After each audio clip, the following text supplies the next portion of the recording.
সেহি মহাশব্দে পৃথিৱী আকাশে তুলিয়া শব্দ কম্পন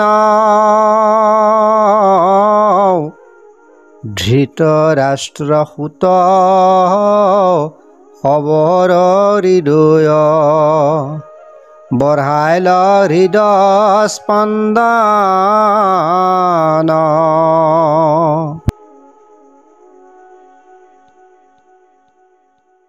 19 নং শ্লোক ভাগৰ সৰল ব্যাখ্যা। কুৰুক্ষেত্ৰ সমৰত পাণ্ডৱৰ সৈন্য সংখ্যা আছিল 7 অক্ষৌহিনী আৰু কৌৰৱৰ আছিল 11 অক্ষৌহিনী।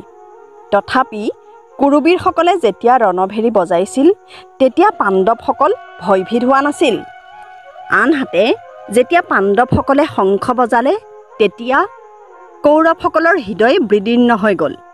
ইয়াৰ কাৰণ হিচাপে গীতাৰ ভাষ্যকাৰসকলে এই ব্যাখ্যা আগবঢ়াইছে যে পাণ্ডৱ ধৰ্মৰ পক্ষত আছে, স্বয়ং কৃষ্ণ তেওঁলোকৰ সহায় হৈ আছে, গতিকে পাণ্ডৱৰ ভয় নাই। কৌৰৱ যিহেতু অন্যায় অধৰ্ম ছল চাতুৰীৰ পক্ষত আছে, সেয়ে তেওঁলোকৰ ভয় বেছি। এই কথাটো এই অধ্যায়ৰ 10 নং শ্লোকতো প্ৰতিপাদিত হৈছে। সেই শ্লোকত দুৰ্যোধনে নিজে স্বীকাৰ কৰিছে যে তেওঁৰ সৈন্য বেছি হ'লেও সেয়া যুদ্ধ জয়ৰ বাবে যথেষ্ট নহয়।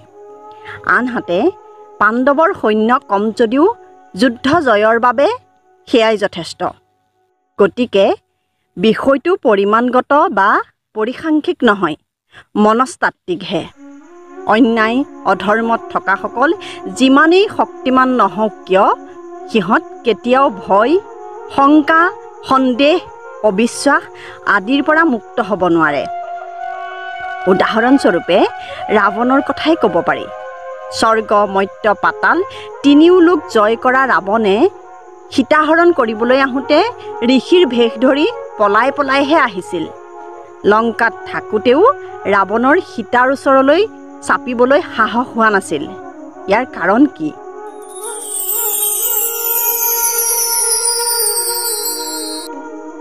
তদন্তৰে যুদ্ধে উদ্যত দেখিয়া কৌৰৱ পক্ষক পাৰ্থে গাণ্ডীৱ তুলিয়া প্ৰবৃত্ত ভৈলে ক হৰ সন্ধানৰ অৰ্থে। সৰল ব্যাখ্যা। এইবাৰ অৰ্জুন গাণ্ডীৱ তুলিলৈ যুদ্ধৰ বাবে প্ৰস্তুত হৈ উঠিল। যিহেতু আন পক্ষত কৌৰৱসকল যুদ্ধৰ বাবে প্ৰস্তুত হৈ আছে। অৰ্জুন যথাৰ্থ বীৰ, কাপুৰুষ নহয়। কৌৰৱক দেখিয়ে অৰ্জুনে গাণ্ডীৱ তুলিলৈ যুদ্ধৰ বাবে প্ৰস্তুত হৈ উঠিল।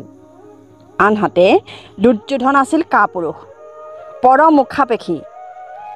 তেওঁ পাণ্ডৱক যুদ্ধক্ষেত্ৰত দেখিয়েই পোনে পোনে দ্ৰোণাচাৰ্যৰ ওচৰলৈ গ'ল। উদ্দেশ্য দ্ৰোণাচাৰ্যক উচতাই দি পাণ্ডৱৰ বিপক্ষে থিয় কৰোৱা। দুৰ্যোধনৰ যুদ্ধ জয়ৰ সম্পূৰ্ণ ভৰসা আচলতে ভগৱানৰ ওপৰততো নায়েই, নিজৰ ওপৰতো নাই। আছে ভীষ্ম দ্ৰোণ আৰু কৰ্ণৰ বীৰত্বৰ ওপৰত। কপিধ্বজ শব্দৰ অৰ্থ কপি মানে বান্দৰ। ইয়াত হনুমানক বুজাইছে। ধ্বজ মানে পতাকা। অৰ্জুনৰ ৰথত হনুমানৰ ছবি অংকিত এখন পতাকা উৰি থাকে। সেয়ে অৰ্জুনক কপিধ্বজ বোলাও হয়। ইয়াৰ কাৰণটো এনেকুৱা, পাণ্ডৱ বনবাসত থাকোঁতে এদিন বায়ু দেৱতাই দ্ৰৌপদীৰ সন্মুখত এপাহি হাজাৰ পাহিৰ দিব্য পদুম ফুল পেলাই দিয়ে। ফুলপাহ লৈ দ্ৰৌপদী বৰ প্ৰসন্ন হ'ল আৰু ভীমক তেনেকুৱা এপাহ ফুল আনি দিবলৈ ক'লে। ভীমে ফুল আনিবলৈ গৈ হাবিত ঘূৰি ফুৰোঁতে হনুমানক লগ পায়। এই সাক্ষাতত হনুমানে ভীমৰ কিছু কাৰ্যত সন্তুষ্ট হৈ কয় যে তেওঁ মহাভাৰত যুদ্ধত অৰ্জুনৰ ৰথত থাকি ভীষণ গৰ্জন সৃষ্টি কৰি কুৰুসেনাক ভয়ভীত কৰি তুলিব আৰু এইদৰে পাণ্ডৱে সহজে কৌৰৱসকলক হৰুৱাব পাৰিব।